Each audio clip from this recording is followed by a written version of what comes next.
चार दोस्त अनाया, विवेक, कबीर और रिया एक पुरानी परित्यक्त हवेली के बारे में सुनते हैं। कहा जाता था कि हवेली के पीछे के जंगल में एक भूल भुलैया जैसी गुफा है, जहां कई लोग गए लेकिन वापस नहीं लौटे। जिज्ञासा और रोमांच की तलाश में चारों ने रात के समय वहां जाने का फैसला किया।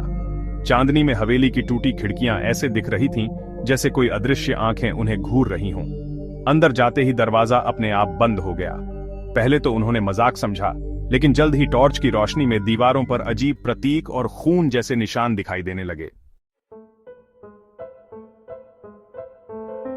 गुफा तक पहुंचने पर उन्हें चार रास्ते मिले। हर रास्ता अलग दिशा में जा रहा था। उन्होंने तय किया कि सब साथ रहेंगे, लेकिन अचानक एक हवा का तेज झोंका आया और रोशनी बुझ गई। जब रोशनी लौटी तो रिया गायब थी।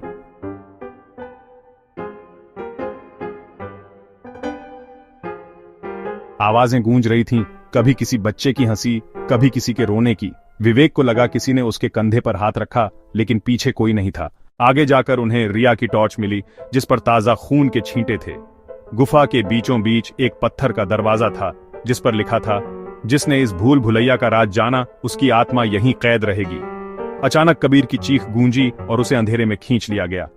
अब अनाया और विवेक के सामने दो ही रास्ते थे, भागना या रहस्य सुलझाना। उन्होंने हिम्मत दिखाई और दरवाजा खोला। भीतर एक पुराना कक्ष था, जिसमें दीवारों पर गुमशुदा लोगों के नाम खुदे थे और उनमें उनका नाम भी उभरने लगा। डर के मारे वे भागे और जैसे तैसे बाहर निकल आए।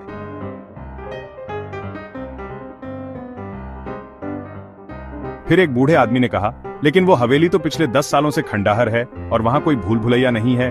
अनाया और विवेक ने मुड़कर देखा। कबीर और रिया उनके पीछे खड़े थे, पर उनकी आंखें खाली और सफेद थीं।